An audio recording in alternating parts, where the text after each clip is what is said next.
All right, let's turn that down. Oh my God, my mic is so far away. Can hear you. I forgot I moved it out of the way earlier in the week. Hello.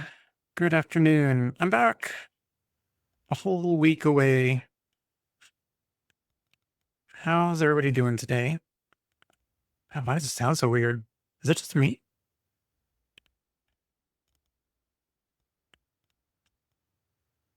What am I hearing?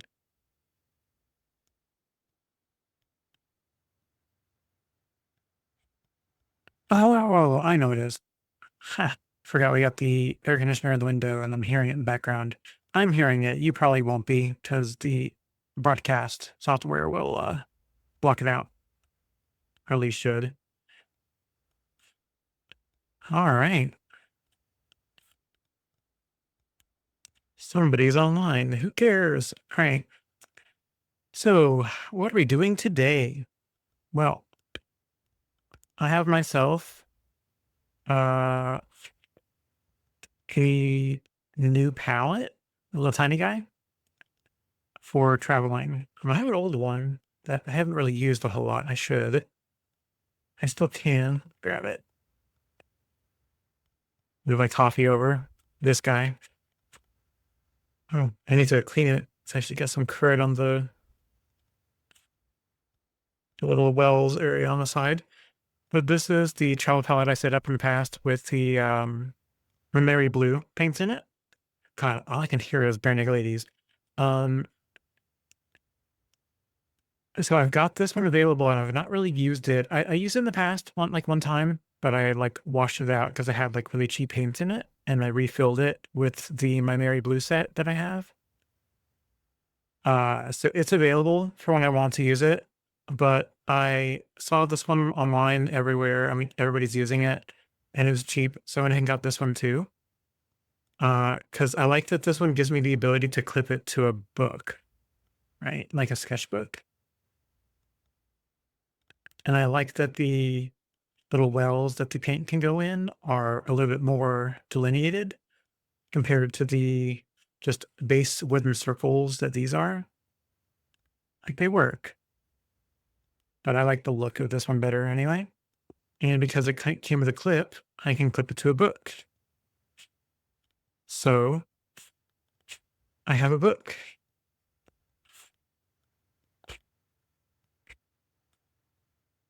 This fun guy, no mushroom pun intended. This fun guy, yeah, it's pretty cool. It's like nearly 6 by 8 inches in size, and the paper is immensely thick. Like this paper, it's not going anywhere. It's probably hard to see on camera, but it is incredibly dense paper. It's 600 GSM compared to like 300 for like my standard like Arches paper. Like crazy tough.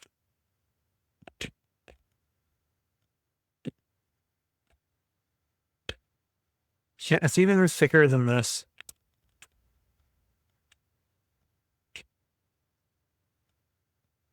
Yeah, this is the Arches paper, and this sucker is already fairly thick.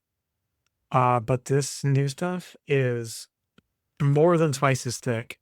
But the purpose is so that it doesn't like bend and warp when I'm out of the house, because I can't easily tape stuff down in the book versus like how I can do my standard paper, right? So I love the idea of that. And the goal will be, depending on what side I'm painting from, I can open the book up and I can clip this to the book into like, or to 1 or 2 pages. And I should be able to lay it flat wherever I am or hold it, whatever is necessary to be able to do the thing. All right.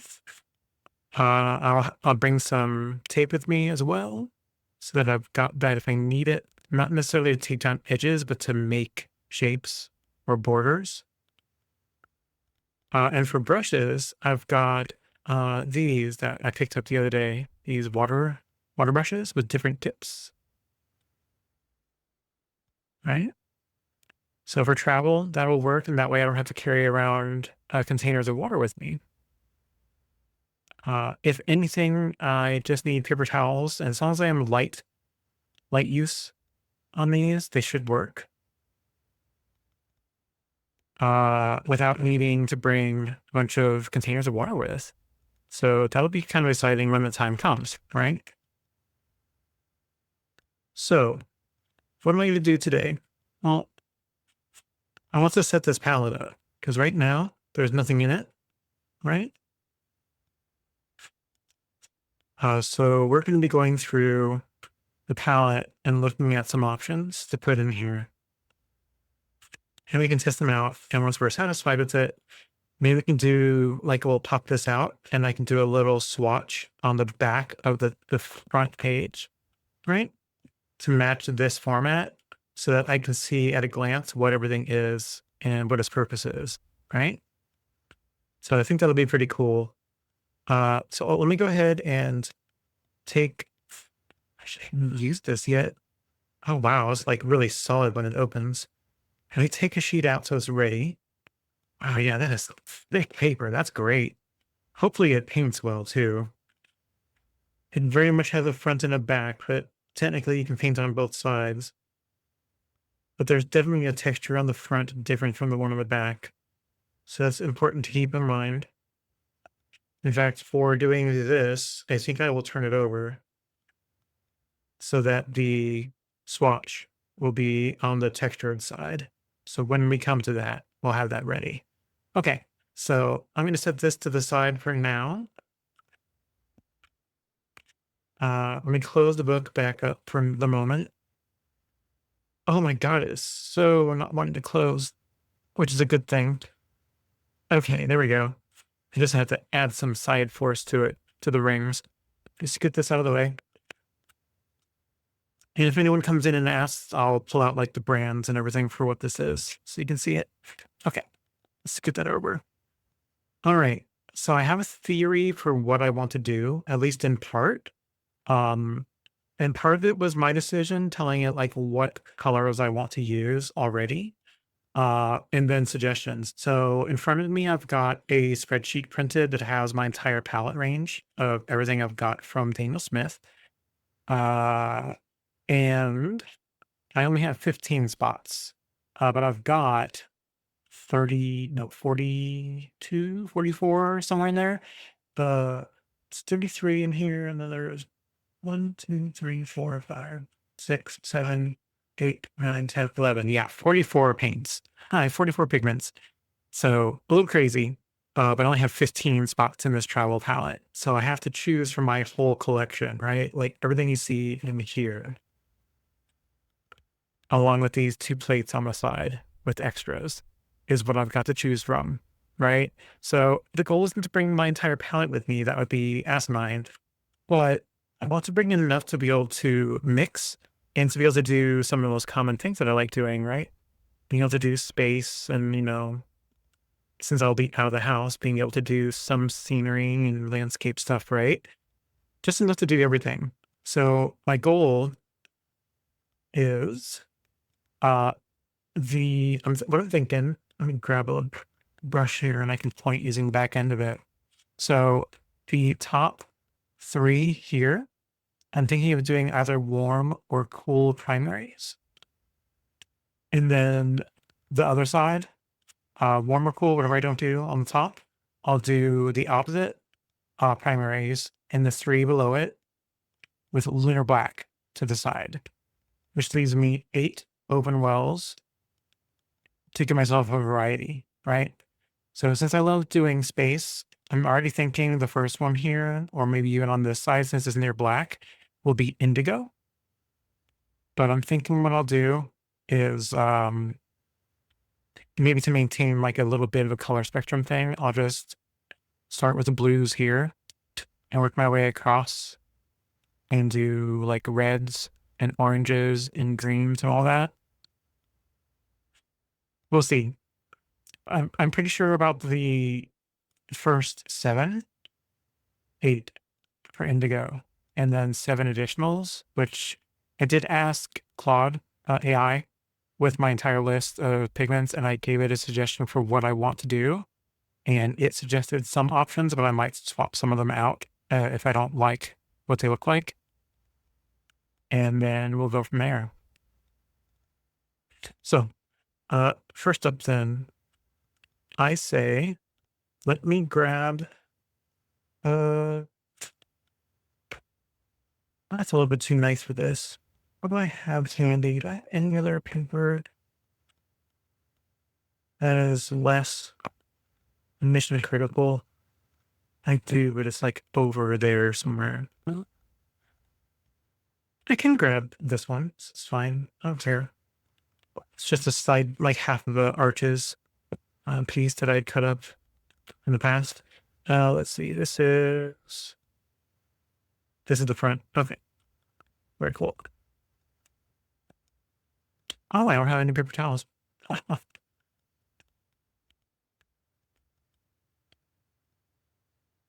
Grab some coffee.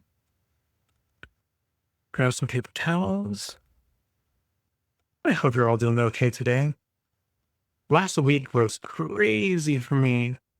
We had so at work. Hey there. It's that Deep Dust 200. Nice to meet you. Welcome in. Uh yeah, I'm going through and working on setting up a travel palette. This guy, one half of this little setup here. So I can have myself a little travel palette to clip to a watercolor sketchbook so I can actually have stuff on the go without doing what I've been doing, which is pretty much packing up everything I've got except for this palette. I've got a side palette that I've got and bringing like full size stuff with me, which became really tedious, really hard to manage. So I've got these water water brushes. They have a little reservoir that I can fill with water in the back and take with me. And maybe I'll bring like one or two regular round brushes with. But the goal is to not have to bring like containers of water like this with me and just something that's got water in it. I can do very light work in a limited palette and just bring some paper towels with me and have enough to be able to go out and do stuff and be more portable with it. Right. Uh, Starting out my markers again. Some are either dried up, oh no, or they're semi-dry and they come out grainy looking or spotty. Oh no. Are they alcohol markers? My boyfriend has a bunch of alcohol and acrylic markers over there.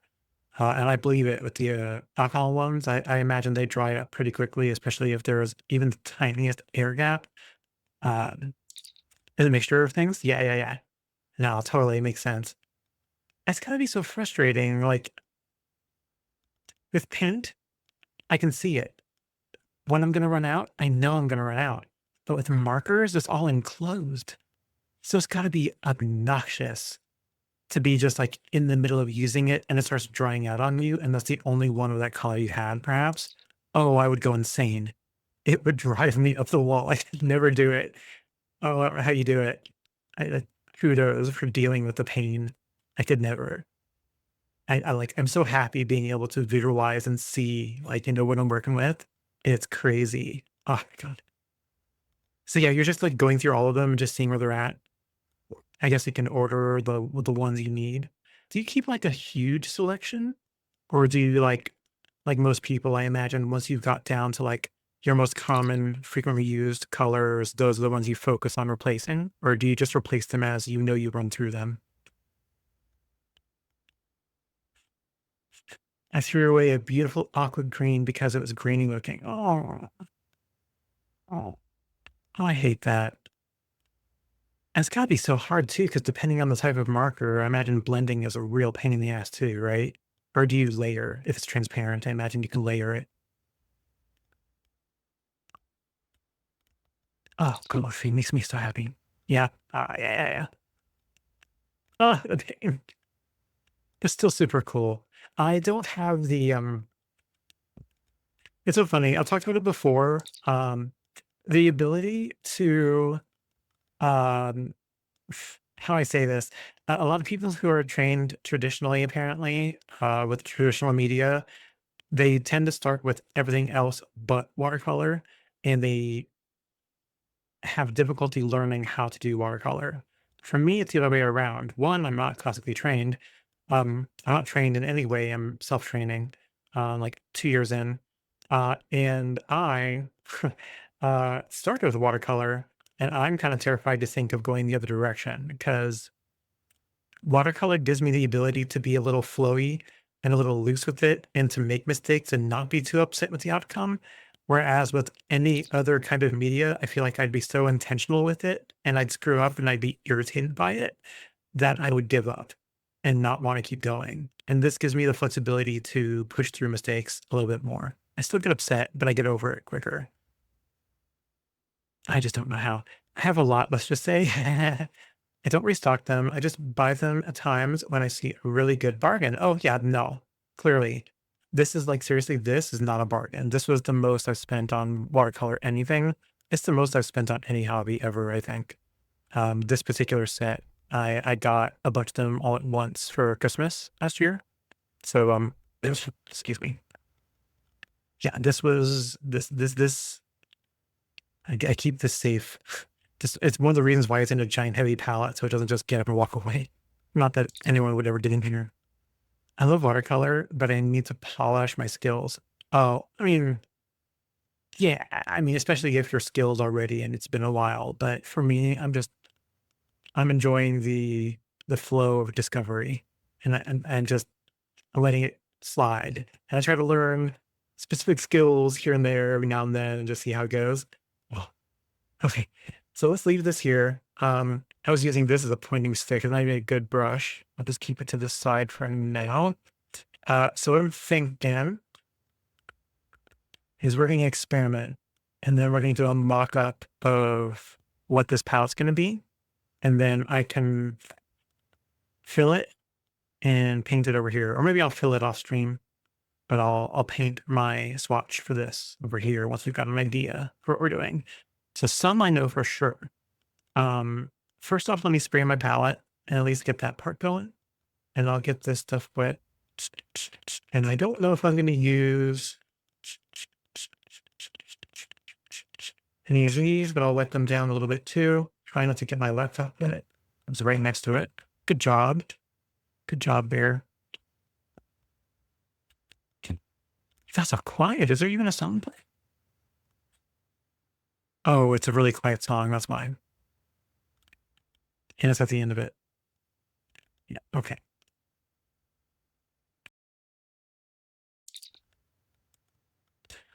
Got a few expo markers and highlighters every now and then. Oh, that got loud. Where do you usually get them at? Just anywhere you can find them? Or do you have a favorite shop or store that you get them from? We usually tend to swing by Michael's every now and then. And if we find a good deal, we're thrilled. Honestly, the last good deal I got, I don't know if you were here last time to see this, but I got 2 blocks of this Saunders Waterford paper, which is normally really expensive. It's like almost $50 or more than that. And they were on sale for $25 each. So we got the last 2 they had, and they were such a good deal. Probably never get this paper again, just because it's so expensive. So being able to get it and try it at least once is super useful. I usually use Arches though, which is still expensive, but enough that I can manage. And I've got a bunch of spare paper of different brands over here too.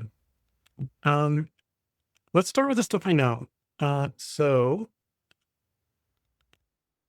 we've got ourselves, the top row here is going to be, I think I'm going to go with my cool primaries. My primaries are down here on the bottom. These 6 large wells. This last one you can't see too much because there's chat over it. In order, this is Hansa Yellow Light. This yellow one that looks kind of like a school bus or construction yellow is New Gamboge. This next one over is Quinacridone Rose or Quin Rose, Pyrrole Scarlet, Phthalo Blue, and then French Ultramarine all the way over on the right. The cools being the Hansa Yellow Light, the Quin Rose, and the Phthalo Blue. It's Phthalo Blue green shade. And then the warms are the alternates, right? New Gamboge, Pyrrole, or Pyrrole Scarlet, and then French Ultramarine. So I'm going to start with those that I already know. Those are going to be cools in the top 3, warms in the next 3, and then I'm gonna put my black. Why am I going stupid on the name? Lunar, yeah, lunar black. In the last spot, and then for sure one of the remaining 8 is going to be indigo, and then the rest I've got suggestions, but they're open for debate. So we'll figure that out. The goal being one, having a multitasker palette. So having all of the primaries was important to be able to color mix on the fly. Having black was important so that I don't have to try to mix a gray or black unless I really want to. Having indigo is important because I enjoy doing space type of artwork.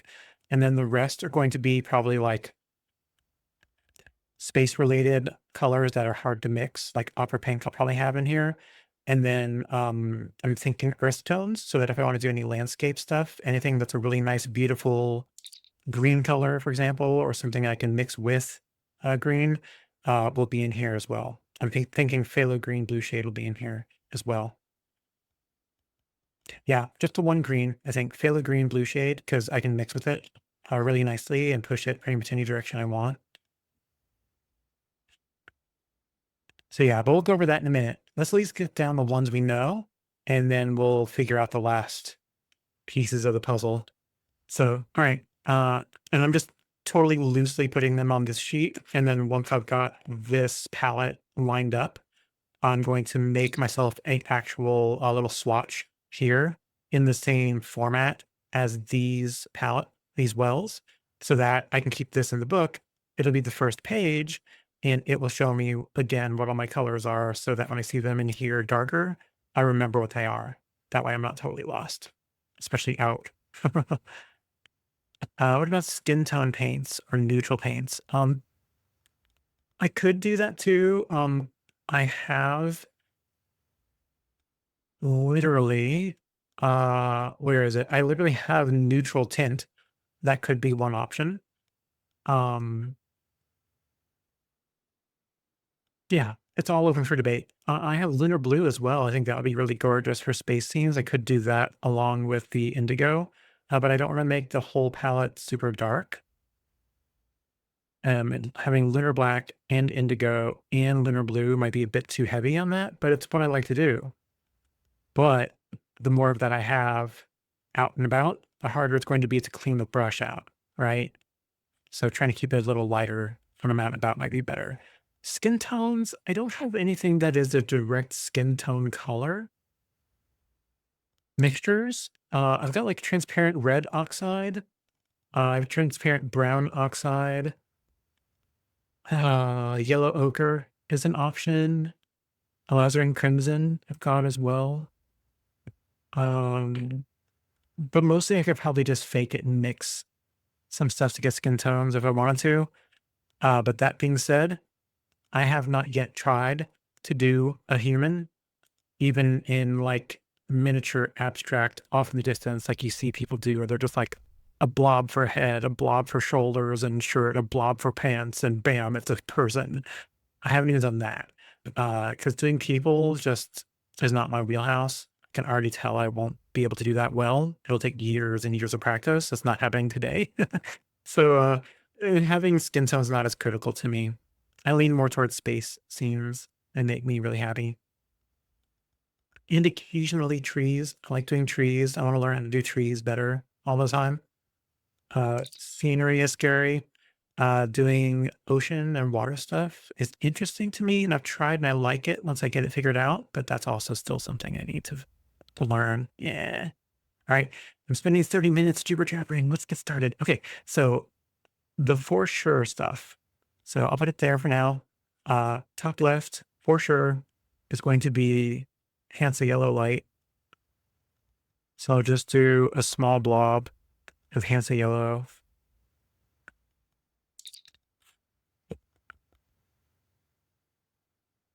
And just spread it a tiny bit to the side. Nothing big, because I'm going to eventually need to be able to fit 15 on that. 15 of these on this. So I'm going to try to space them out where they'll fit like 1, 2, 3, then a gap, and then a row of 4, 4, and 4, and leaving a gap on the top where there's nothing. So there's room for me to clip the palette on the top of it. So like from there down. is the goal. Once I've got it figured out. Uh, I like naturesque. Ooh, nice word. Naturesque themes or flower themes. I've done some flower stuff. Um, I have one here up on the wall. It's not flowers, my tree one. It's really difficult to get to, so I can't show it easily. But what I can probably do is look it up on my Instagram really quick and then just fold it up. Let me do that. That won't take long.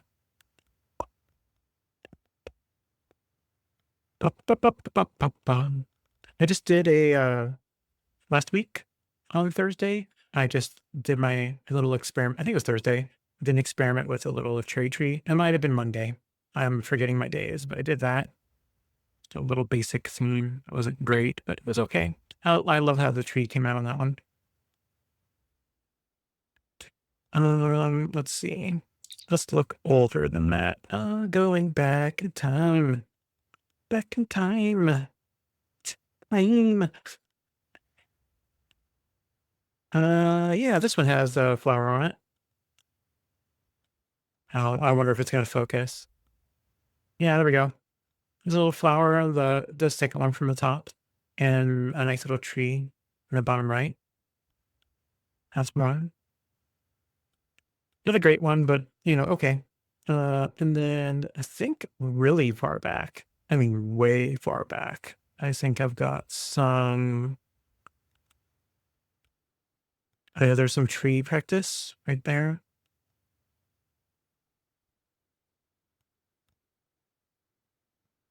Some that look real, some that look like they're fake.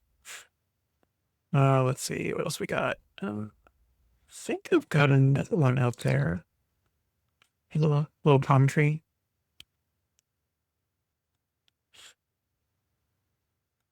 I like how that one came out. Uh, Gosh, do I not have it on here? Oh no, gosh, there's more trees. Focus. More trees. Uh, more trees. I love doing trees. Even if I'm not great at them yet, I still love them. Oh, there's a flower. An unknown random flower of the mind. Focus. Focus, please. Okay, well, no. Here we go. Yeah, that was kind of cute. I think that might be all of those. Oh, there, I was wrong. Last, I think. Focus. Yeah, that little one in the middle looks nice and spiky and cute. I like that one. And another little blue one right there. So I play around with them. Not great. I mean, not well practiced. Interestingly enough, oh, and feel free to check out my Instagram too. The link is down below as well. But the person that I started watercoloring because of was Jenna Rainey. So feel free to check out. She's on Instagram, she's on YouTube, and I'm sure probably other places. I found her on YouTube. Jenna Rainey, she mainly does florals. So if you know watercolor at all and you know floral work, she's, I think, fairly well known. She's the reason I chose the paintbrushes, Princeton Heritage, for a good majority of my brushes. I doubt this will focus nicely. Yeah, there we go. Most of my brushes are of this brand, Princeton Heritage, because of her. So yeah, she's totally cool. Um, Yeah, I'm sitting here holding it up and I hadn't even cleaned it yet. Just holding up the brush with a yellow paint got it on my finger. So silly. Okay, so let's look at our next one. The next one over to the right is going to be, I think, my Quinn Rose. Yeah, Quinn Rose. So let's grab a little bit of that. Grab a little bit of Quinn Rose. I'll go right here. It's a little bit richer. Okay. And you grab a little bit of water, dab it, and I'll hit just the edge and I'll draw it to the right a little bit. Let it set out. Okay. Next up is Phthalo Blue Green shade. She's right here.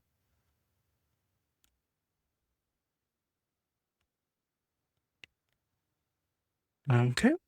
It's a little bit of it nice and dark. I love Phthalo Blue. And let's thin that out and draw some to the right. Okay. And then the top right will be blank when I get there because there's nothing in that top corner to where it gets clipped down. All right, I'll let you paint. You're totally fine. I appreciate the discourse. It's really fun having someone to chat with. Thank you. Hey, Vegas, hey, welcome in. And back to my markers I go. Go right ahead. Feel free to lurk. I'll be here if you want to say anything. Feel free to shout out. I'll be here, at least for the next hour and a half. All right. So New Vegas, just so you know what I'm doing. I got a travel palette.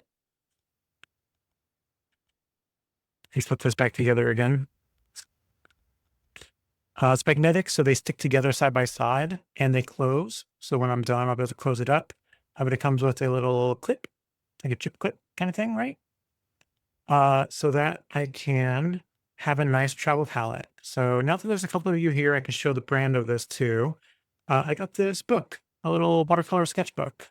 This is the wrapper from it, the brand, so you can look it up online. I got through Amazon. There's a ton of different colors and designs. This one in particular I chose because of the paper it came pre-loaded with. This brand has their own paper line as well. I got some spare paper on the way. I think it comes tomorrow. But what's special about it is it's 600 GSM.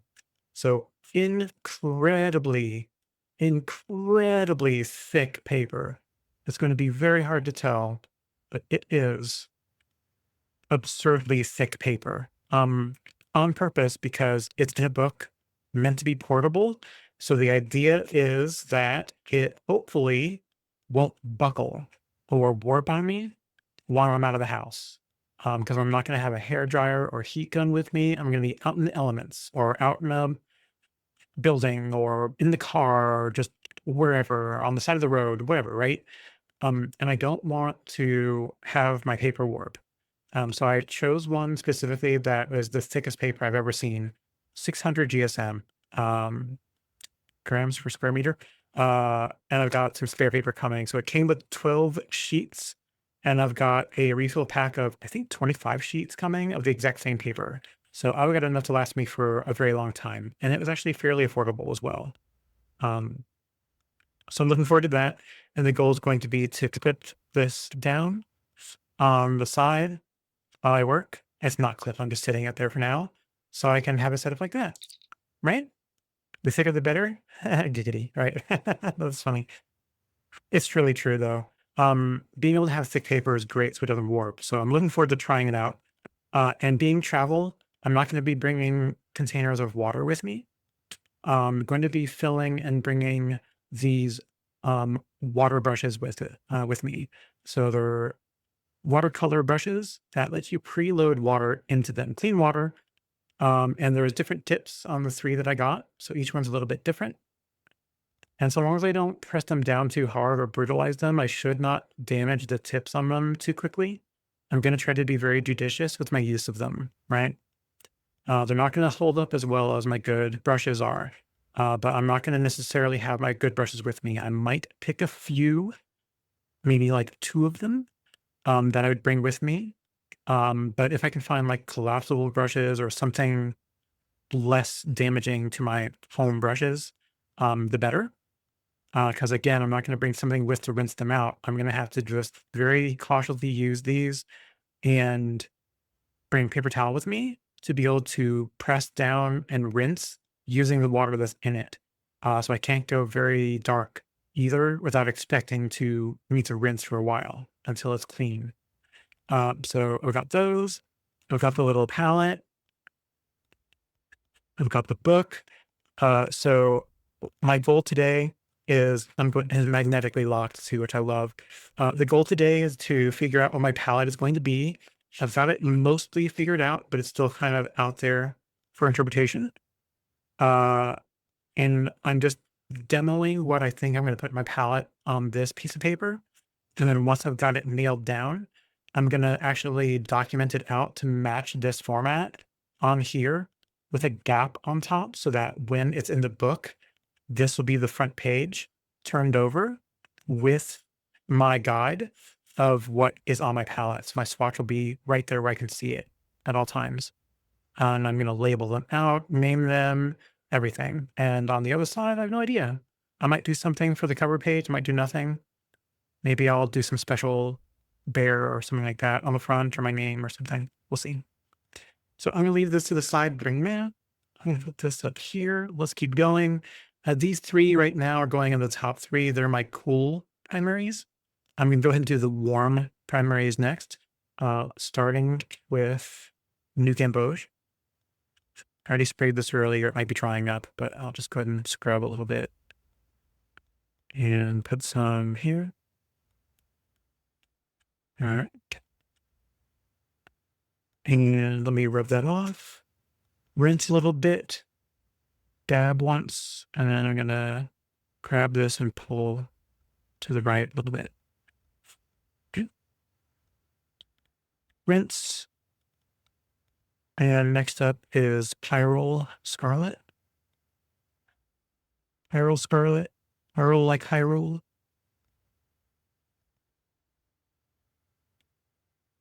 Okay. That right there. A little square of it. Dab. Grab some water. Dab. Grab from that edge and pull. That's actually really dark. Let me do that one more time. There we go. And last up is French Ultramarine. It's way over here.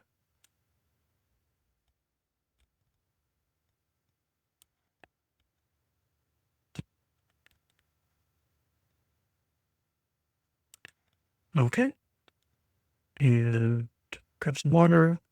Dab. Okay. All right. Last up on this row, because there's another square, another well to fill, I figured that's where I'm going to put my black. I only have lunar black, so I'm going to go ahead and do that. I could put like a neutral in there, like was suggested earlier, just to have on the palette. But what I think for doing space type things, I need to have a method to push some black into the palette, probably to mix with indigo or to even use by itself. And it's a granulating paint, so it'd be really nice to have a couple good dark granulating paints on here as well. So that one for sure. So let's do Lunar Black. Lunar Black is actually in this because I didn't have enough space on here. And everyone's like, you don't need black. You could just mix your dark grays. But I'm like, it's a lot of work. And I don't know color theory strong enough to do that just yet. And I don't always want it to have a tinge of color under it. Sometimes I just want it to be black. So Lunar Black is here. I need to actually refill that or find a side palette that I can use in place of these plates. That something that's got 11 spots. So I'll have to keep an eye out for that. But let's go ahead and mix up some of the Lunar Black. Just scrub really good so I get a good bit of it dark right at the gate. Okay, I'll put it right here. Very nice. Nice and dark. You dab, rinse, dab, and then let's pull it to the right. Love Lunar Black. Okay.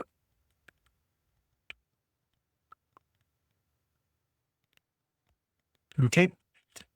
Next up, neutral tints is on here as well, so I might come back to that. We'll see. I for sure want to do indigo.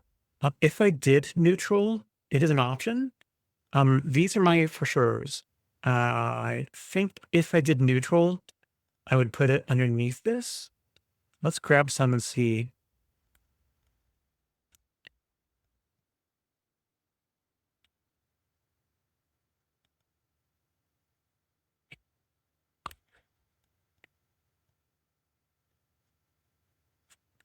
It's almost black in its own on its own, right? Okay. It's almost like a black or dark gray ink. Okay, let's grab that and bring some to the right. It's very dark, so let's thin it some more. Here we are.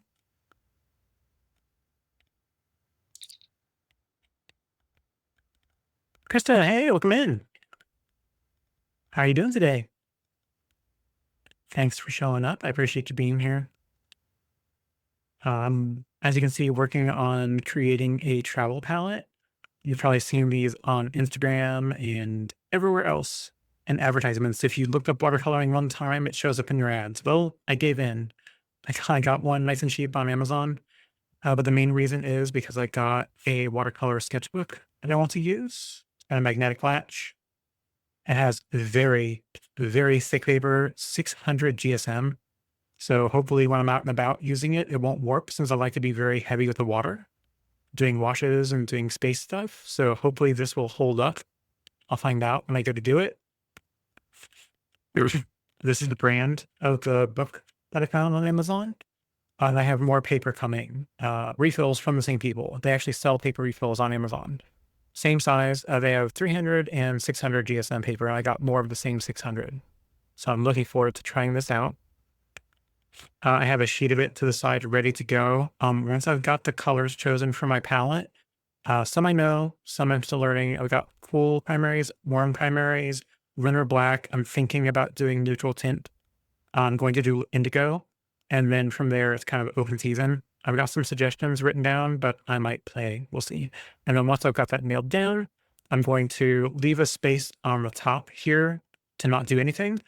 And then I'm going to put the entire matching swatch for what's going to be in the spots above labeled, like cool primaries, warm primaries. And then if there's a theme for the remaining 2 rows, I'll put that down. And I'll put them there. Doing okay. I hope it works well. Is that Holbein paper? I don't know. It is not labeled. It is from the same brand that makes the book, I believe. So let's see. Do they say? I don't think they do. You can look them up though. It's this brand. It's the exact same brand that makes the book on Amazon. So you can look that up if you want to. And here are some of the details. Focus.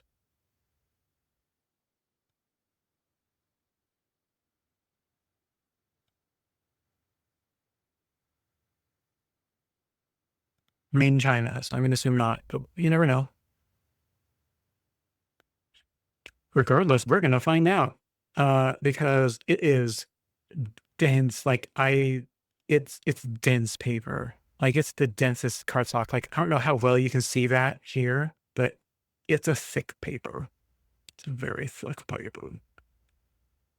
And we're going to find out how it works in a bit once we've got the colors chosen that we're going to go with, the pigments. Because when we do the swatch, we're going to see.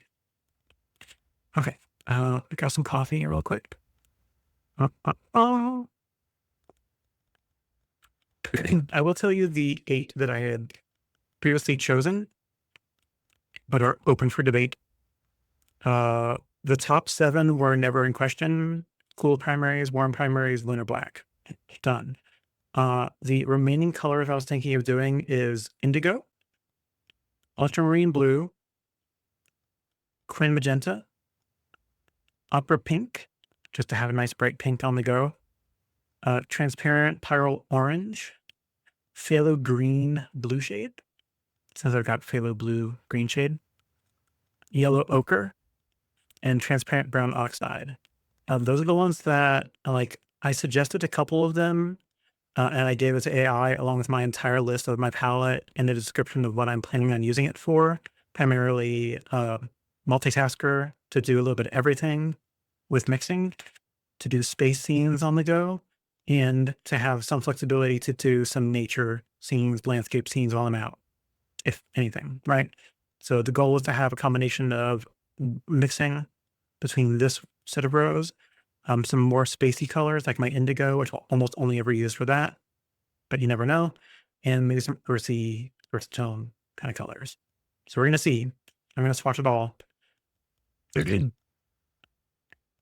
bet it's Bahang paper, since that area is where it's manufactured. They make Paul Rubin paper as well. And I think Medine. Oh, really? That's super cool. We can check it out. Maybe we can go on a little discovery mission when we're done setting everything up. Let's carry on. So next up, let's do indigo because I know it.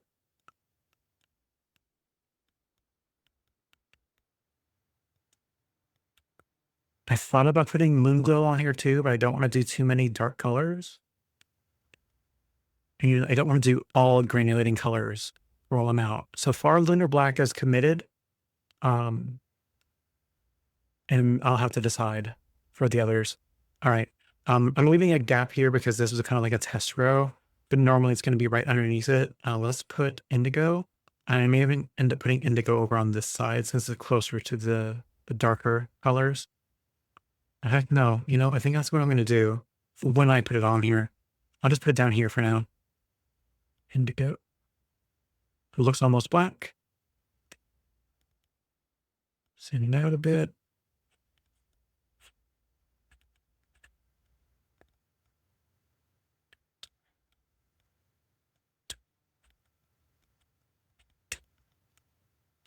Okay. Indigo. Let's do ultramarine blue.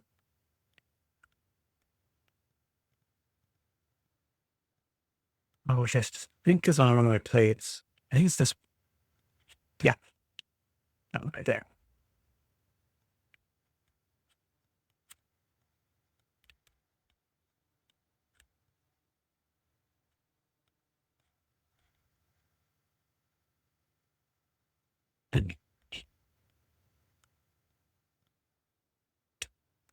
Okay.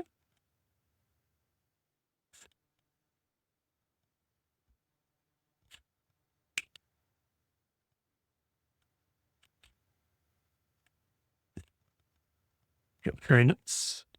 The next one I thought was Cream Magenta, which I think is over on the left. It is. It's 1, 2, 3, 4, 5 down. 1, 2, 3, 4, 5. Okay.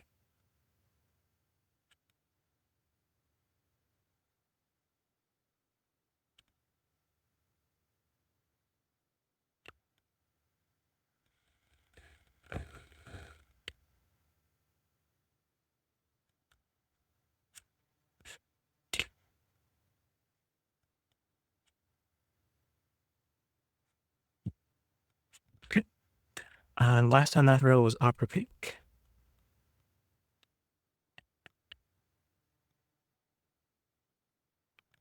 Pink or pink.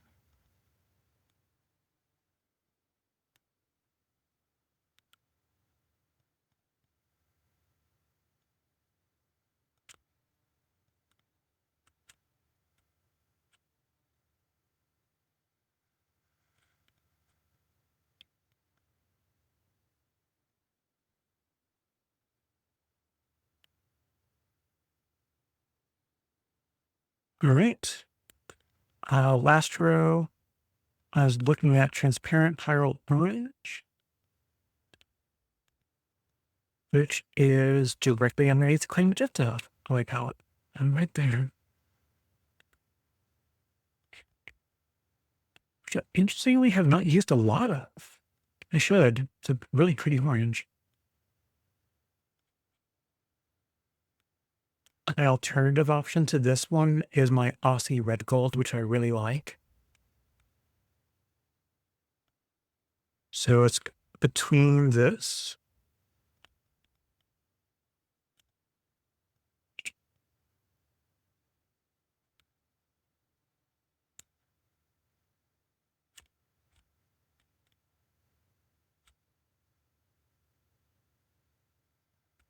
and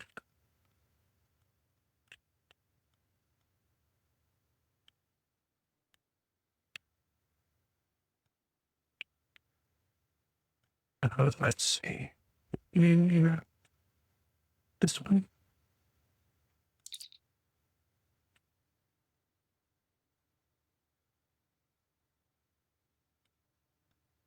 And Aussie red gold is this one. So far less red, but has a benefit that as it spreads out and thins out, it becomes a really pretty, pretty yellow or gold. So that's a really good option. Good orange is Quin Rose and Lemon Yellow. Again, I don't have Lemon Yellow. It's just one of those ones that I'm gonna have to get. Yeah, opera pink if I'm not worried about light fastness, correct? Yeah. I don't think I mind too much. Just to have a solid out of the house pink option just for cherry tree and when I want a good pink for space type stuff. It just seems like it's a nice option. But I'm open for options. With that goldeny color, yeah, right? Seriously, Aussie Red Gold is gorgeous. I'm very much in love with that.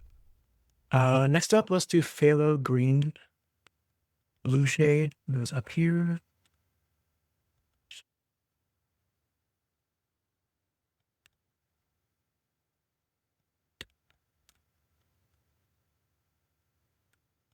Need to go a little bit deeper.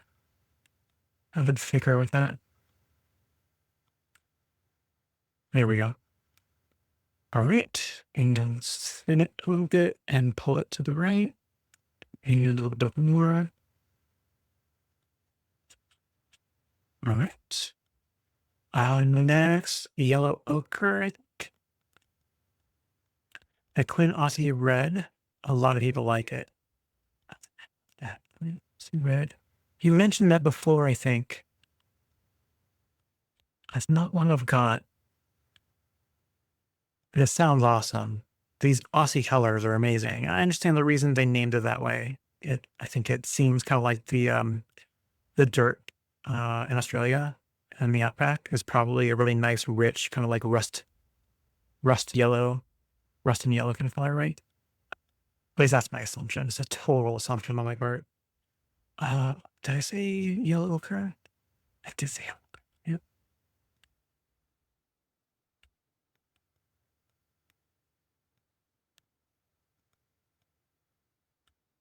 Okay.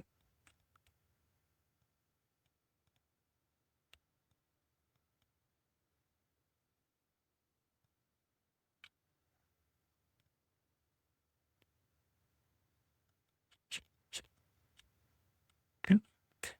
And the last one I was considering is transparent brown oxide because it's a nice brown to have one already made. And the unnice thing is the third trouble tone. Yep.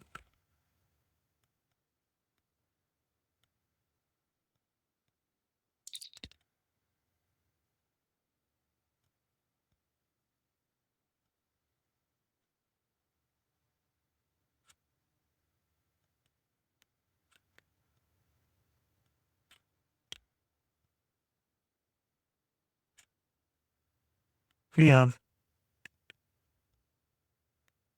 It's for a travel palette. Yep. The one up above. So let me zoom in a little bit so you can see it a little bit better as well. Since you don't really need to see the palette to the side.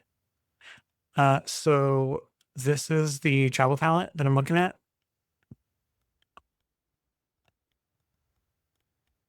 So we've got Hansa Yellow Light, Quin Rose,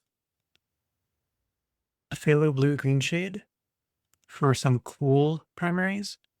For warm primaries, I have New Gamboge, Pyrrole Scarlet, and French Ultramarine. I have Linter Black. So these 7 are locked in. They're unchanging. They're going in the top 7. I'm considering neutral tint if I want to replace something down here. And I'm considering Aussie Red Gold to replace this orange, this transparent red oxide, transparent pearl orange, I'm sorry. I'm pretty locked in on the phthalo green blue shade.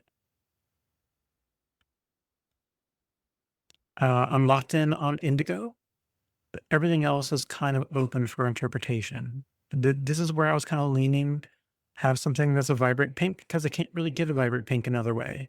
I've got to have indigo because I need to be able to have indigo for space, and I don't want to mix it myself because I wouldn't know how, and that's just annoying for me. Um, this right here is ultramarine blue. I already have a French ultramarine, but this is a kind of a richer blue color. So it can sometimes be nice, but I don't have to have it because I'm really close to it with French ultramarine. Uh, this one I like having a purple color. This is plain magenta, so it's kind of a reddish purple color. But I've got enough reds in here already that I can mix a purple if I need to, so I shouldn't really need purple on the palette. Um, for earth colors, having a brown seems kind of important. Cobalt blue, I do. It's this one right here.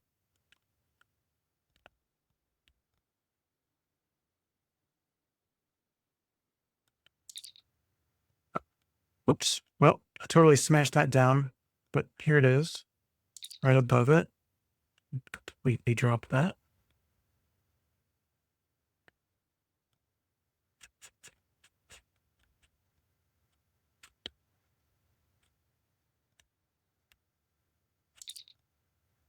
So cobalt blue is a good option. Have to throw a chartreuse green marker. Oh no. They say that one is one people use for skies. Yes, I've seen that. I totally get that. That is a good option.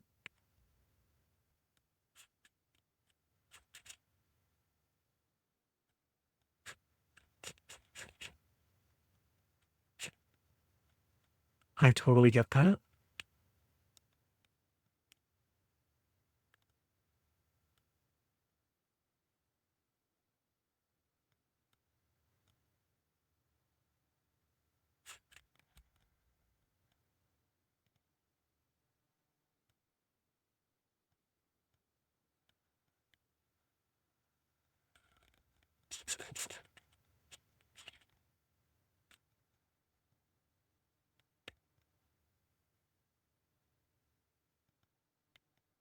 Yeah. So I absolutely see that. I mean, it's going to dry differently, but just a little bit. But yeah, I mean, that's a gorgeous blue for sky blue. So being outside, that would be a really much better option since I already have an ultramarine color here. I don't really need this one. Using cobalt blue would actually be a really good idea. Spot on, because I thank you. That hurt when I threw it away. The chartreuse green, yeah. Very good. The blue, yeah. Yeah. So I like that idea. Doing cobalt blue there instead. So that was a good option. I'm not going to do any of the purples. I'm not going to do lavender. I could just do lavender by doing a light version of like a slightly purple, mostly blue color. So I can get away with that if I need it. Um, I think I'm pretty good with this. The only other thing that I would enjoy having would be a richer, darker green, but I should technically be able to mix that with no problem with what I've got here. But I was looking at maybe like undersea green or that green apatite genuine or sap green. But keep in mind, nothing is preventing me from bringing tubes with me and mixing a very, very tiny amount of wet paint directly on this little palette.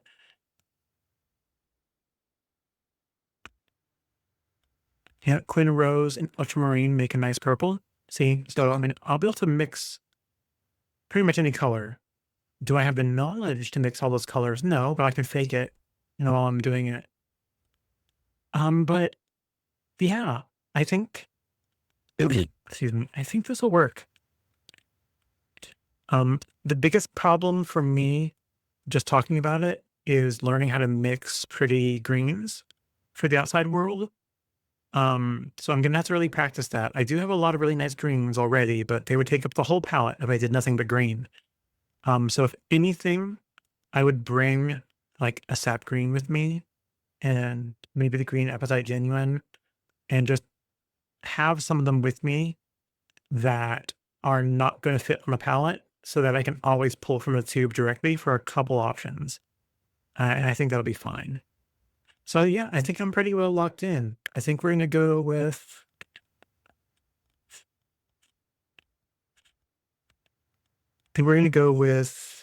this whole section is committed.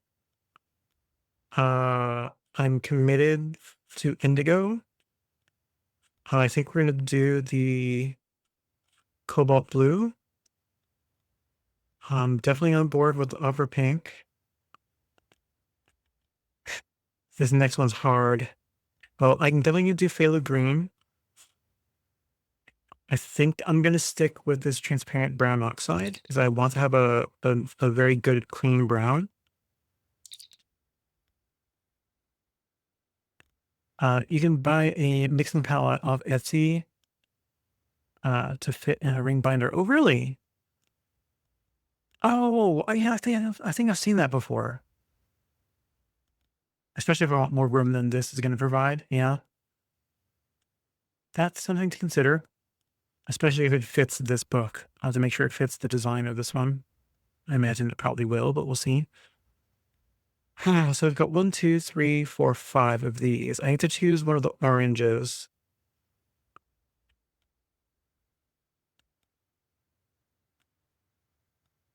That's so hard. As much as I love the Aussie red gold, that transparent pyrrole orange above it is such a much richer orange color. If I could have both of those, I would. God, I almost want to do that instead of the yellow ochre. Would it be better to choose one of the two oranges here and yellow ochre, or replace yellow ochre and have both of these oranges? This red is more orange. The other is more yellow. The top one here is transparent pyrrole orange. The bottom one is Aussie red gold. So weirdly, the transparent pyrrole orange is a brighter orange, a brighter reddish orange. And the Aussie red gold is kind of a medium orange, shifting to yellow. Top one's more orange, yeah. So you would say go with the orange on top and yellow ochre. Wow, the brown looks browner in person, but on the camera it loses a bit of brown. Oh, I think it's the angle and the light. And it's looking a little blue. Skin's looking a little blue from that. I think it's color shifting. Why are you doing that? I have all that automatic stuff turned off. I'll look at that later. Yeah, so the top one, okay. So we have from the bottom, we've got 8 spots to fill. So I've got 1, 2, 3, 4, 5, 6. It's a transparent pearl orange. Aussie is more of a golden yellow, like Quinn Gold, exactly. So I can choose between neutral tint, if you think neutral tint might be useful. I have Quinn Magenta right here. Yellow ochre. I've got 1, 2, 3, 4, 5, 6. I need 2 more out of these remaining options. So this guy, this guy, this guy, for this guy. Or an option that I'm yet to put on the palette or put down here. I've got yellows covered in orange. I've got reds covered in an alternate red and pink. I've got blues covered with an alternate blue. I have black covered. I have indigo covered. I have a green covered. I have a brown covered. A basic light yellow, it's up here. It doesn't look as good in the image for some reason, but in person, it's a bit, yeah, there we go. So I've got a fairly decent yellow already. If I were to go with my gut, so tell me this, because I don't know yet. What would be the purpose of neutral tint to mix with something? What is the goal? Is it just to darken something without mixing like complementary colors with it? Or whatever? But aside from just being a really beautiful, smooth, completely opposite of granulated black gray color. Yeah, the other will mix muddy with cool colors. So neutral tint is a good way to be able to mix with almost anything. Actually not tried yet. For shadows too. That would be really useful to have, wouldn't it? Okay. So if we do neutral tint, we have one left. Since I don't have a purple. Well, I could have a purplish if I go with clear magenta. It's not quite purple, it's magenta. It's like a red magenta. I could do the yellow ochre, which would probably be smart, but I could probably fake yellow ochre with other colors.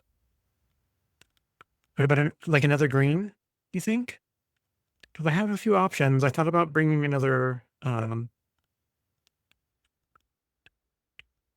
I could always bring some of the tubes with me. But let's look. This is green apatite genuine.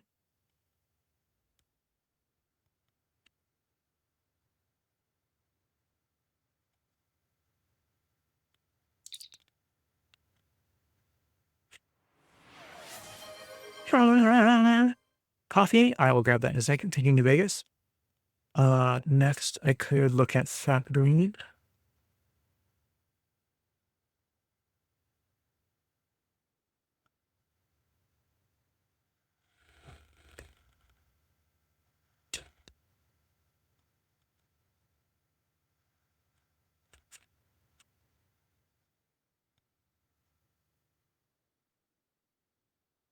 Sap green is always a gorgeous option.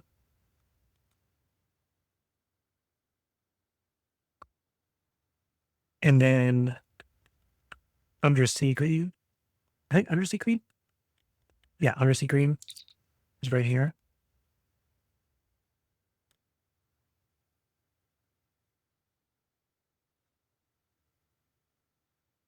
It's a beautiful, really, really dark, dark green color.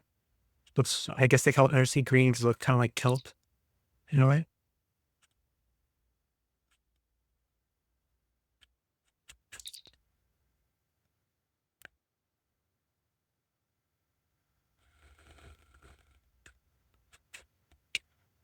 So these are good options.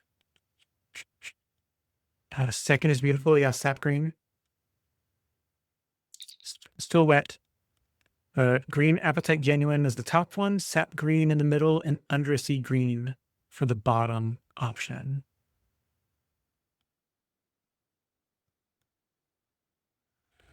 Out of those two greens, which one is a single color? Does it show on my chart here? It does. Undersea green is 3 colors. Sap green is 3 colors. Green apatite genuine is not even listed. It is listed as a genuine mineral pigment by Primatech. It's not even listed with an actual pigment code. The only greens I have that are one pigment are phthalo green, which I have on here already, and viridian, which we've not seen on here yet. So viridian is this one. It's kind of a bluish green.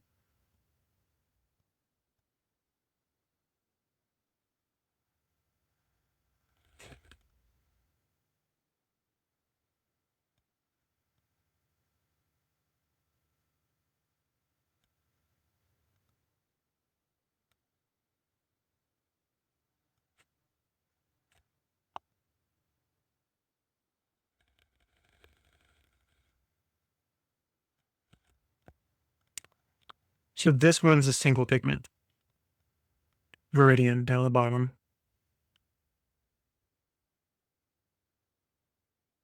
So when it comes to if I want to do trees or grass, for example, I could mix a green, or I could mix and or choose one of these, for example, or if I want to do a tree, The sap green is a really gorgeous color. Yeah, you like sap, but then it could be mixed with the golden color. Well, I'm probably not choosing the golden one. If I choose the golden one, are you theming this golden one, the New Gamboge? Probably be mixed using that. It's a warm color, you think?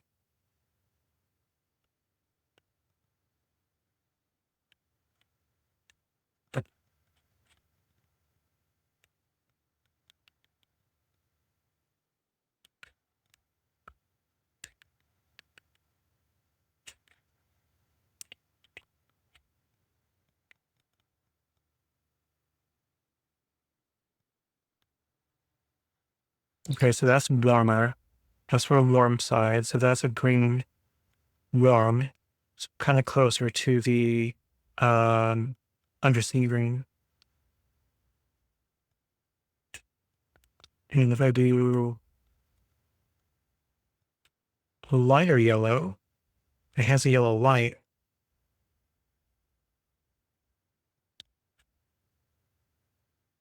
And I mix that with a drop of phthalo blue. See, I didn't even do a drop. I went way overboard. But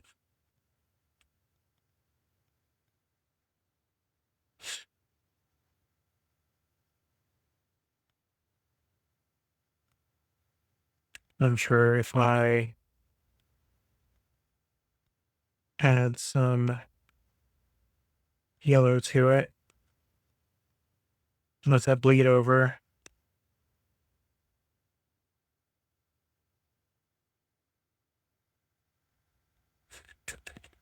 It could be a nice green as well. All three of those golden colors can make a sap. Yeah. I would mix your green with a golden color. Oh, wait, mix the green that I've got here. The phthalo green?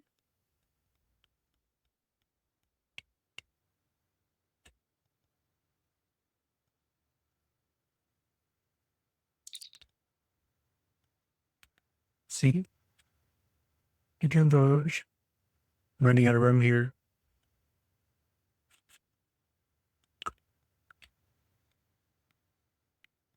And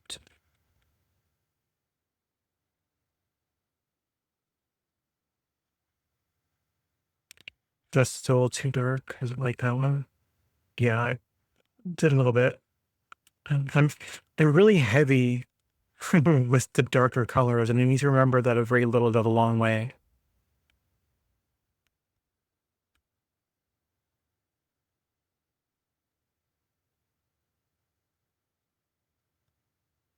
Oh yeah, there we go.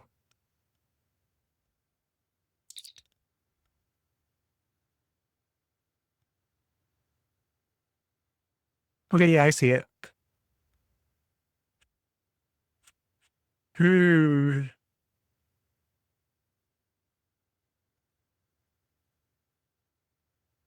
Oh, I see.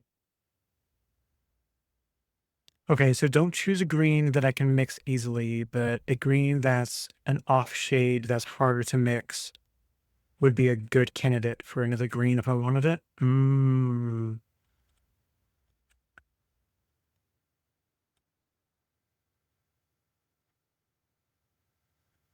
Well, then, if that's the case, I'm thinking I would do that green Appetite Genuine, this top one. And the only reason I say that is not necessarily because I couldn't mix it, because the added benefit it gives me is that it's a granulating paint, but also so is the undersea. I mean, technically the sap green is too. As it dries, you see the top one is clearly granulating. That's the green Appetite Genuine. The second one, sap green, is also granulating. And the undersea green, the third one, is also a granulating paint. And basically the only other granulating paints I have on here is the Lunar Black. Alternatively, another option that's not even green that I did not think about that I could do here that might push the whole green theory out the window or something else is lunar blue.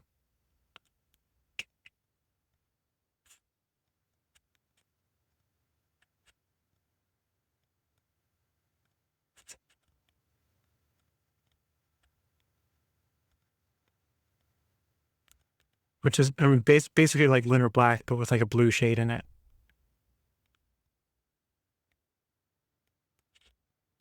But yeah, lunar blue is also potentially an option, but it's kind of got a very specific use case, you know? So yeah, I'm thinking the green Appetite Genuine, the top green one there, in place of the yellow ochre is what I'm thinking. I think it'll work. Yeah, let's clean this out.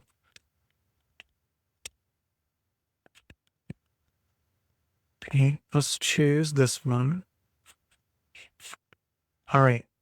So for our list, we have, let me dry this really quick because I know me. I'm just going to end up putting my hand on it and I'm going to end up with paint on my hand. So I dry these off really quick.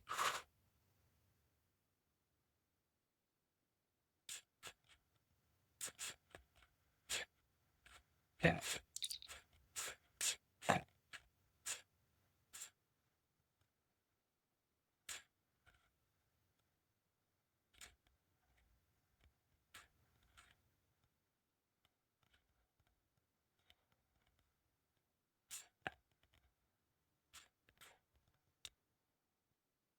Okay.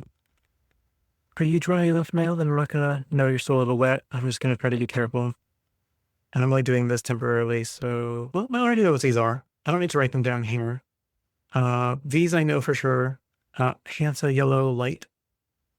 This is Quinn Rose, Phthalo Blue, Gamboge, Tyrol Scarlet, French Ultramarine, Lunar Black, Neutral Tint, Indigo, Cobalt Blue, Opera Pink, and then we're going to do Green Appetite Genuine, Transparent Brown Oxide, Phthalo Green Blue Shade, and then we're going to go with the Transparent Pearl Orange. And then any other colors I want, I'm either going to mix on my palette, or if I know ahead of time what I'm planning on doing, I can bring 1 or 2 or half a dozen tubes with me that I don't have, and I can mix it directly on the palette, just a tiny little bit, and just call it. Alternatively, at some point, I can get like a secondary travel palette that I can do a lot more of the alternative color options and carry it like in the thing to the side, for example. But it's not necessary. I think that's good. Okay, so now I need to translate that to this. And I need to leave a gap to make room for this to be able to be clipped on top. So didn't I make a mix chart? I did at one time. Excuse me.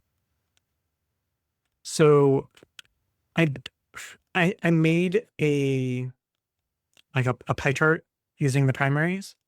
I haven't really done a good color mix between multiple colors. The closest thing I did to that was with my, I'm not saying previous paint set. It is my previous set. But it is, well, I've done a couple. I did this one once. But the good or better one I did was more recent than that. It was somewhere, this one. And that was also with my previous set. This is with my my Mary Blue set. I did this one. So I can do something very similar to that with this.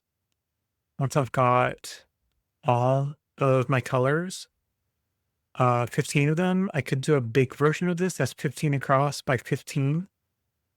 So I can see what everything looks like mixed together. at least all at once, right? So I can get a good idea. So that's something I can definitely consider doing. 15 is going to be huge. 15 by 15 is going to be 300. Did I do the math right? 15 by 3. 15 times 15. Totally did that math off the top of my head. I could be very wrong. Calc. 15 times 15. 225. Yep, I was wrong. But 225 squares, that's a lot. It would take a while. It would be like a day-long project. But it would be a good idea to have one complete one.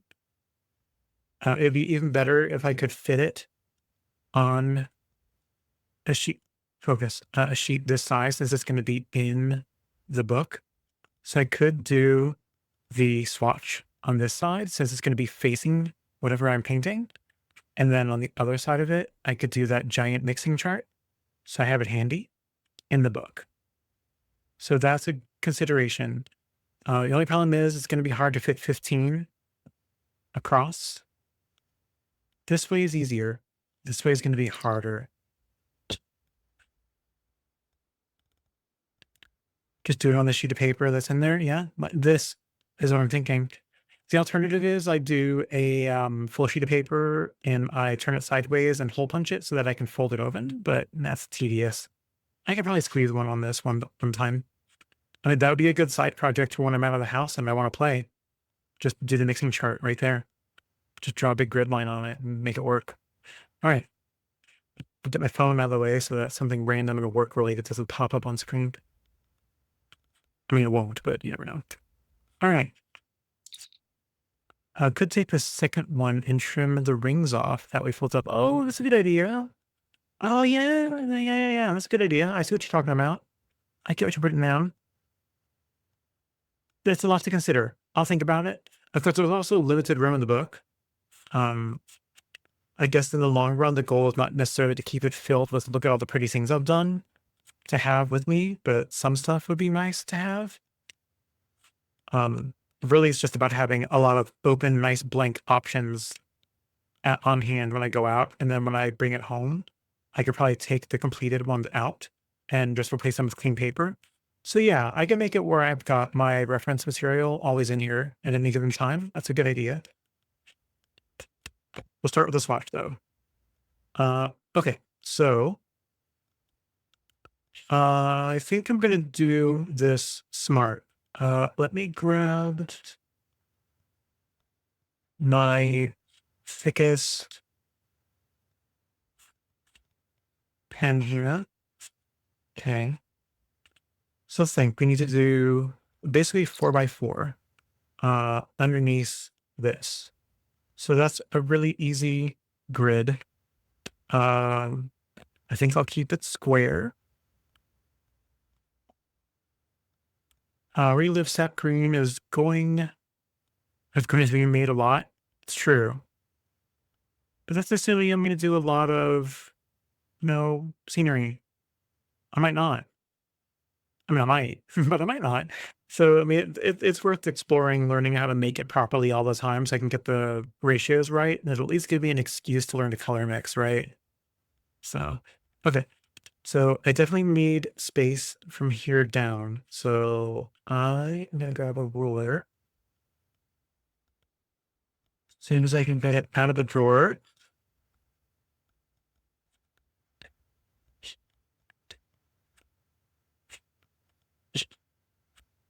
Okay.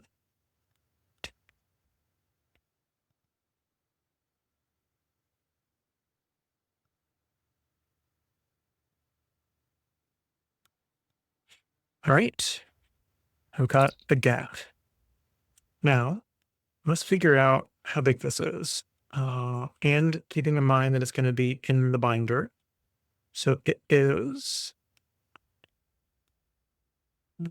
like 5 3/4 across. So I can get away with doing 1-inch cubes. Have 5 down with a gap in between. So I can probably get away with 1-inch cubes. Threw away 35 markers. Wow. Yeah, but out of how many? Hundreds. All right.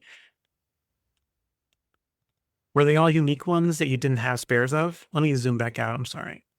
Because zooming in on this camera means a digital zoom, so you lose quality, like resolution. So, okay. So if I wanted to do 4 inches across, and I don't want to necessarily have gaps, I could, but God, it would be so obnoxious trying to sketch out gaps in between. It'd almost be easier just to do the colors and screw trying to do it by ruler. That's what I'm going to do. It doesn't have to be perfect. Oh no, very sorry. Water or alcohol-based markers. Oh, Krista, yeah, Krista. They just was going through their entire marker collection and looking for ones that are dried or granulating, like gritty, and tossing. And I think they said it was a mixture of types of markers, but I'm not sure. Curies, 2 chartreuse, 2 sky blues, and a few standard colors. Oh, don't forget to document them if you didn't already, in case there are ones you want to replace, so you know what to look for. Assuming it's the kind of thing that you buy one-offs, is it the kind of thing that you can buy one-off replacements, or do you usually buy like your complete set of a certain kind that has them in it, and then you just have spares of your other ones? It's a good question. Okay, so I'm just going to mix them on here, and I'm going to try to leave room. So let me think. Being a square, I'm going to do 1, 2, 3, and then 1, 2, 3, 4, 1, 2, 3, 4, 1, 2, 3, 4. And I'm just going to leave room around it so that when it's all dry, I can write in the names of them. But I think there is one thing I will do. Let me think. So I've got that, and that.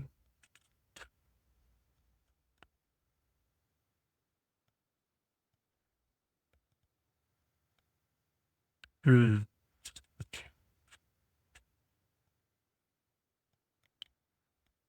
I think that's what we're going to do. Okay. So let me write this down.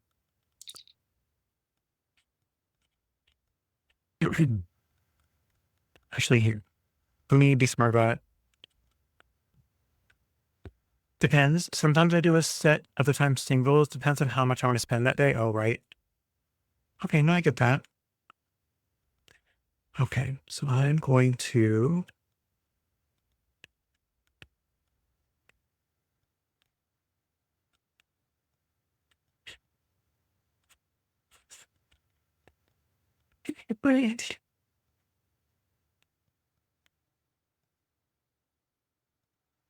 oh, is that going to work?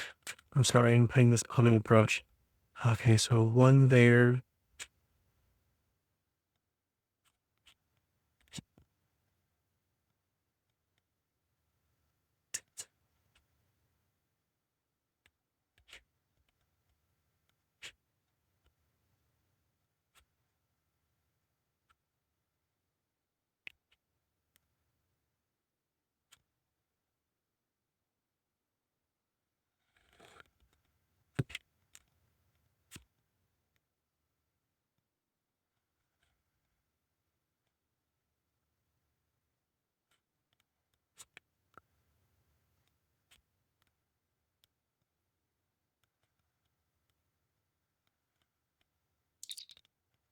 Okay. All right, so do I want to draw using this, or do I go to a smaller marker? I think I'll go to a smaller one for now, but just by one. So I was got a kind of a blunt tip on it because I pressed down on it a lot over time. Now it's crayons and gel pens. Oh, that you're going through next? Oh, the purge is purge breaking. Okay, so first up we have cool primaries. So this is going to be cool. I'm doing this with my glasses on, and I'm nearsighted and I can't see when I'm up close like this. I need to get the glasses. New primaries. Cool primaries. This is going to be one. Primaries.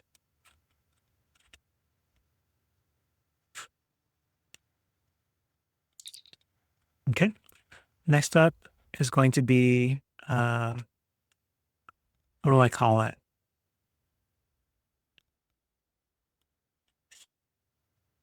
Space.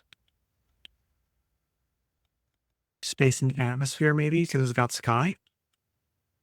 Pull up in it. Space. And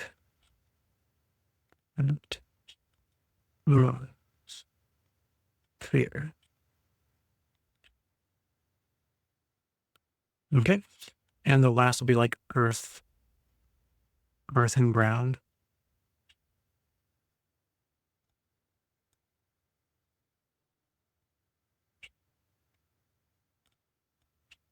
Or earth and greens.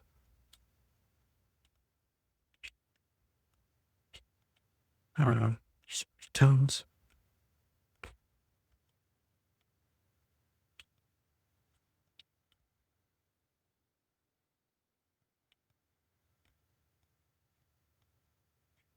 Okay.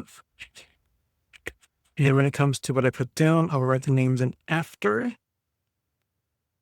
Okay. So we're doing 3 across, then 4, 4, 4. Okay. All right. Clean water. Also yellow light. I did it really dark.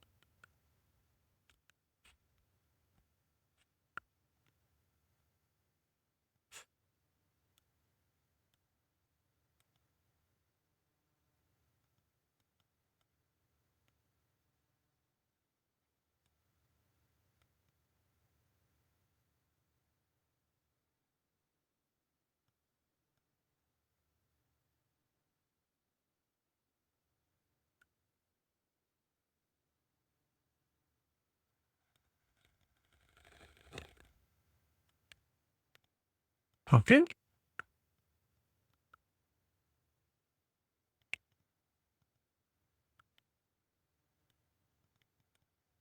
Clean rose.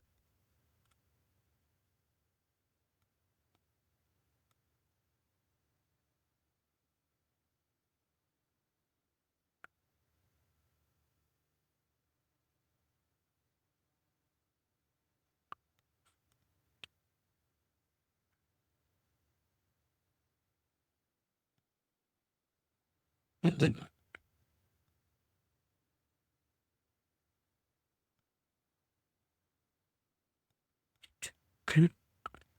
Might have gone a little too far over. It's okay.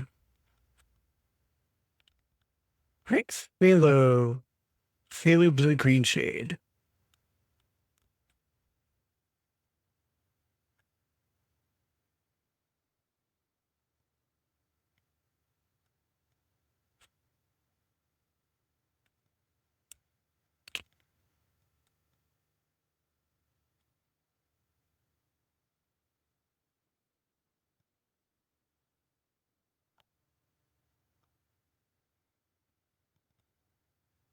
I'll try to make the rest of them more lined up.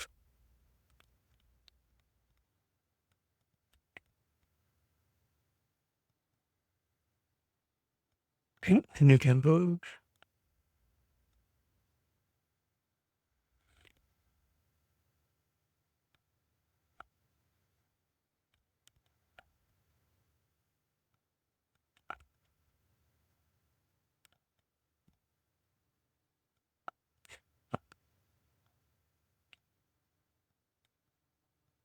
Okay. Girl Scarlet's next.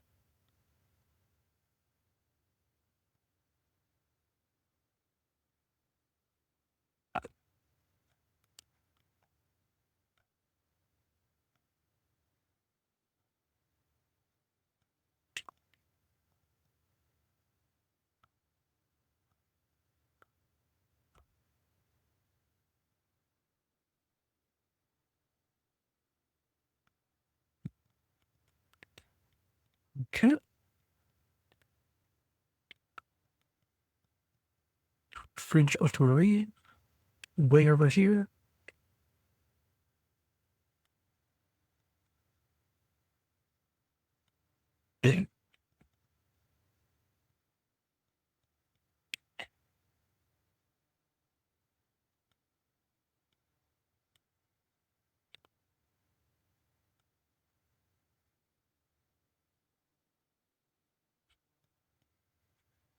Okay.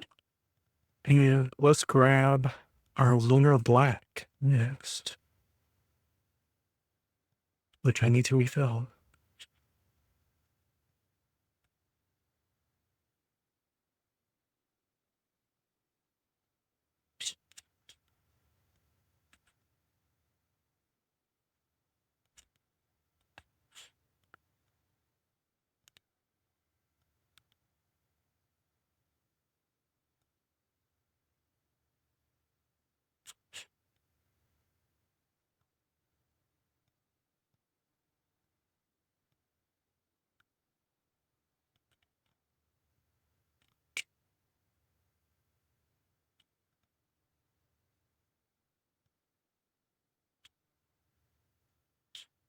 Okay.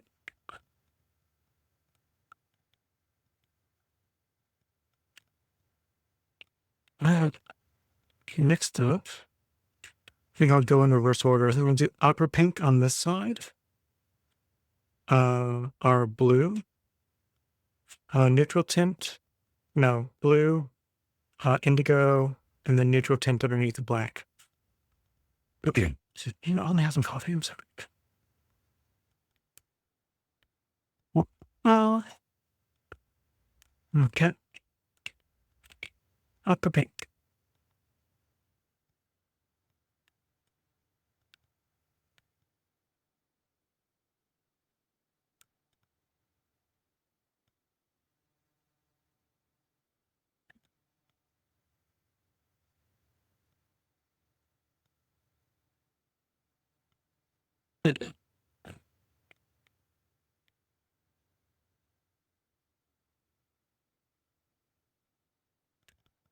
All right. After aqua pink, we're going with cobalt blue.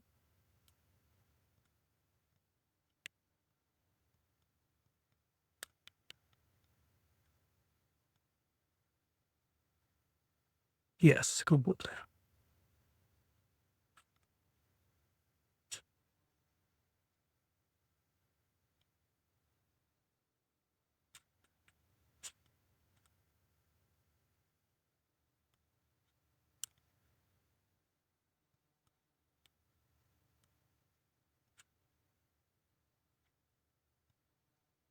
Okay. Indigo.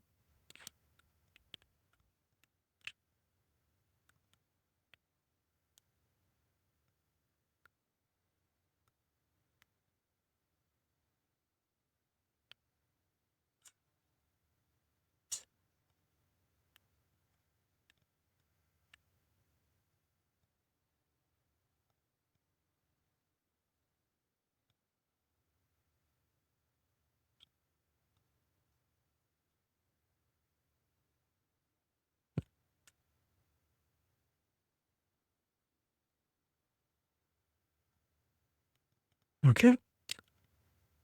Neutral tint. Also down here. Okay.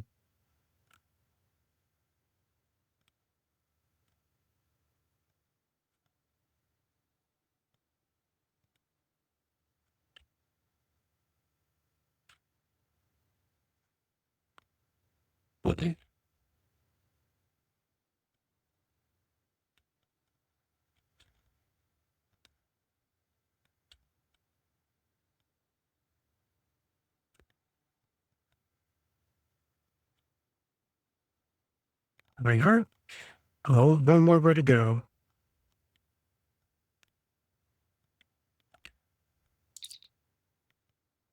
All right. Last up, we have green apatite genuine of phthalo. Hang on, let me start from the beginning. From left to right, we're going to do transparent pyrrole orange. Then we're going to do our creams. So we've got I think I'll do the green apatite genuine. Then I'll do the phthalo green blue shade, and then the brown. Okay.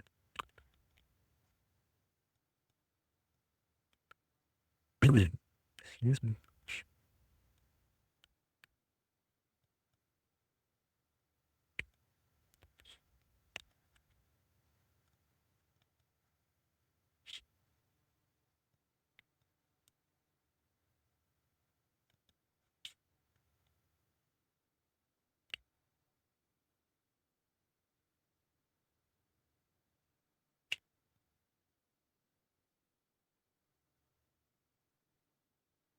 Okay. You know, I think I'll do the brown next and then I'll have the greens because I feel like being saucy. All right. I'm a transparent brown oxide is what I chose. Yep. That would not be it. This one. Yeah.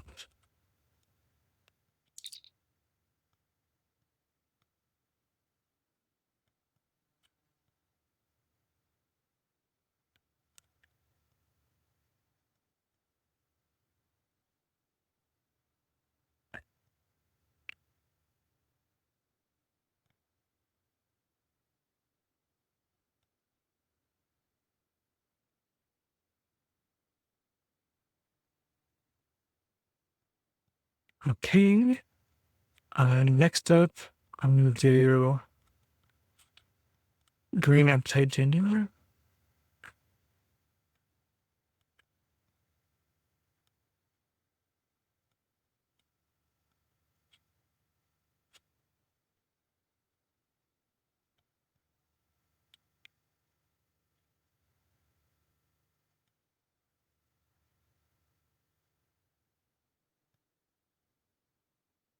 Okay.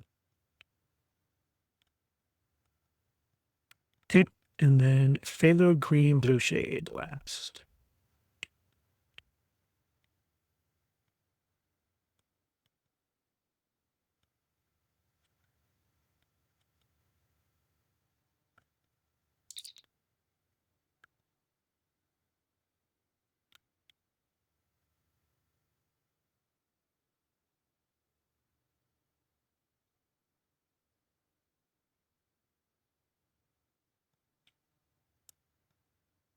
All right.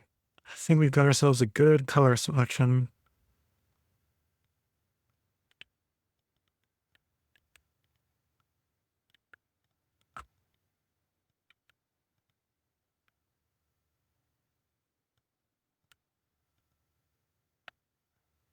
All right. You scoot this out of the way. Go there for now. We dry this off. You mute for a moment.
What do I think of the paper? It seems a little early to tell, but I like it so far. It did curl a little bit from the heat gun, but when I'm out, I'm not going to be using a heat gun, so I don't think I'll see that. And I could probably just gently, arc it a little bit to bend it back for the most part, or with the back or something to lay it flat with something on it. Yeah, it doesn't take much to bend it back because it's really thick paper. It holds when you bend it, so just be gentle with it. And I think it straightens up fairly well. As for the material, I like it. I love that it's nice thick paper. It's almost dry. There's a couple spots where it was really heavy, where it just needs to finish air drying, and I think it'll be fine. It just looks a little glossy because it's not fully dry, but it's not bad. Um, it looks like up close. I think I can go ahead and write the names underneath them. And then I think this page will be done. So let me do the thinner pen. It's not this one. I think I'll go even thinner than that. In fact, this one.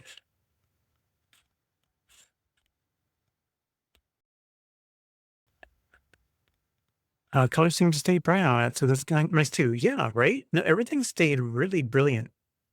I'm very happy with how the color is portrayed. I'll be interested to see how it handles wet on wet. See if it curls or does anything really stupid. But no, I think it's really cool. I think it's a nice selection of color. A lot of darker colors, but I like darker colors, and the few that are really bright and really rich are really bright and rich, and I think they'll mix well with things and become just as bright. So, it's a good collection. Let's write them down before I forget what I chose. All right. So, Hansa Yellow Light, and unfortunately, the first one I was off because it was the first one I did, and I spread it out a little bit, but it's okay. I know what they are. So let's see. Where am I going to write it? I think there's a room just underneath everything. I think I can squeeze it in there. You take my glasses off completely so I don't drop them. And you get to see my bald spot. Sorry if I lean over that far. Okay. So, I think it'll be okay. It's just a little bit damp, but I don't think it'll come off on my hand. Or maybe it already has. No, you know what? Be smarter at this. Move the plate over. Let's put up the brush. The fold over the paper towel. I don't get it on myself. Because my hand's already green over here from something. I think from the paper towel, actually. Okay. Oh, here we go. Be smart with it. Where are you?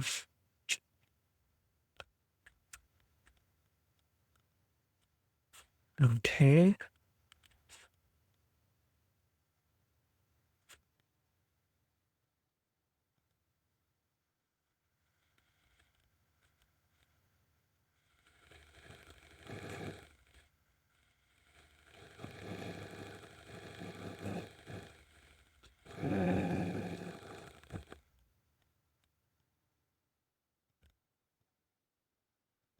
Is this a different version of the song?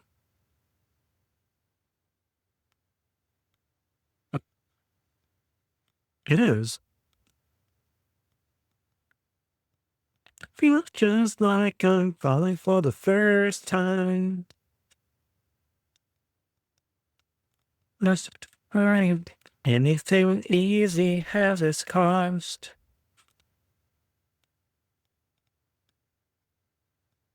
Can't get lost.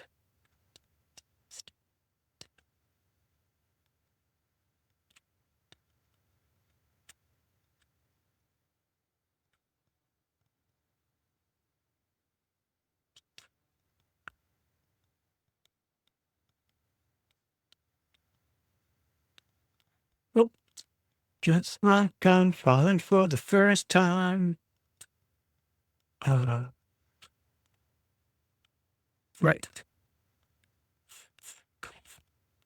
No wonder it's freezing.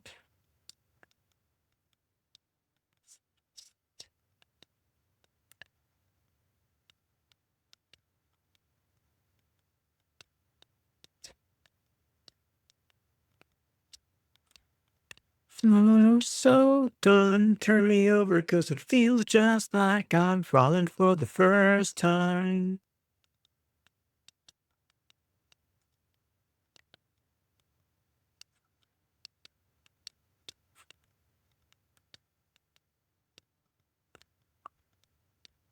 Can be lost, run I lost my direction. Maybe all love is the cause. Anyone perfect must be lying. Anything easy has its cost. Anyone dead can be loving. Anyone loved can be lost. Action, if I lost the sense of time, what if I nurse this infection? And the worst,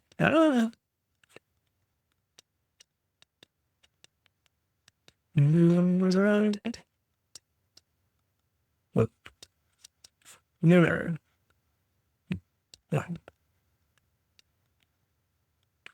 Those are words I don't know for the song.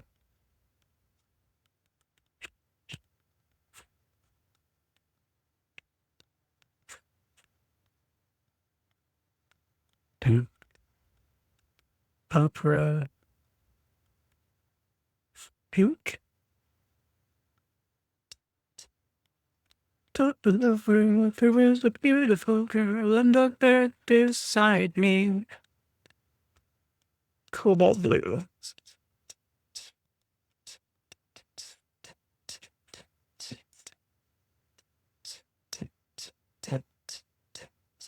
For color.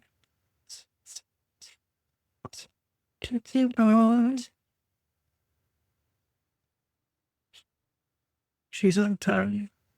She's on time. Hallelujah. She's on time.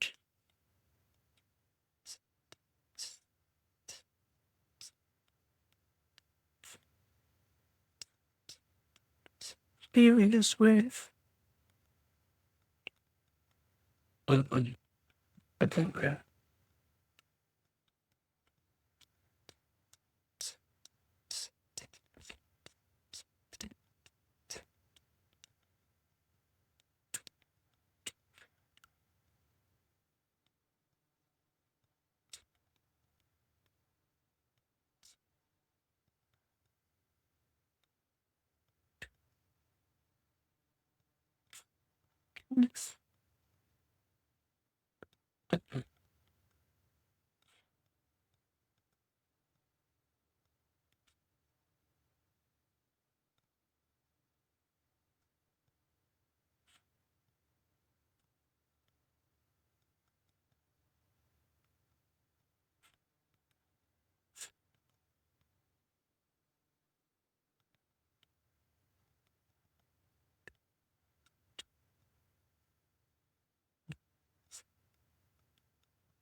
She's on time, she's on time, she's on time, she's on time, she's on time.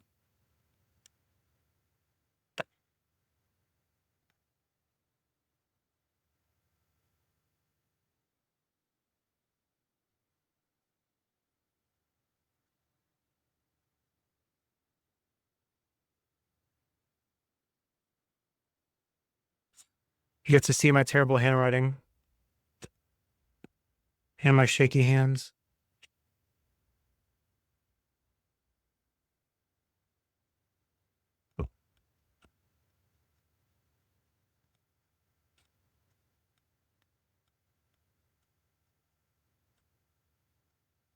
Yeah, it's a good mix.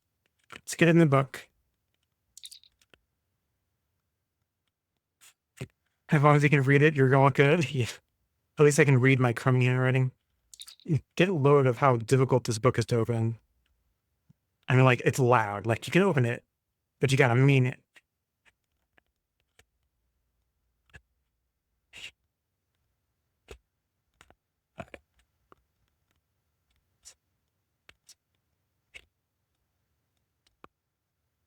Ah, again, you gotta mean it. All right. Now all that's left is what I'm gonna do off camera.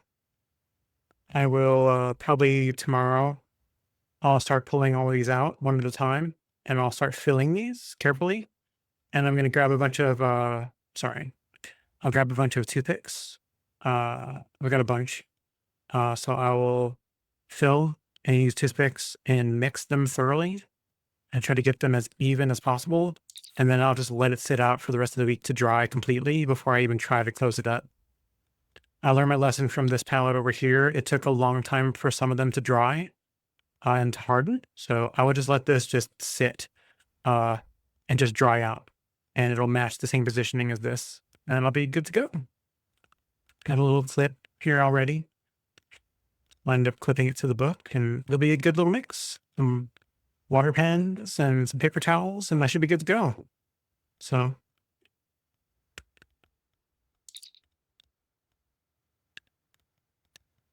put that up. Yeah, that's good. I like it. Right. With that, I think I'm gonna head out. Let me see if you guys said anything before I go. Talking with each other, what I think of the paper. I like it. We'll find out more as I use it. Uh, my son's handwriting is the worst. He's left-handed, which I think makes it worse, if not if. Sponge works well. Sponge. Oh, instead of a toothpick for for what? I'm confused now. I've got like from Daiso, a Japanese retailer here. It's also in Japan first, but they brought it here.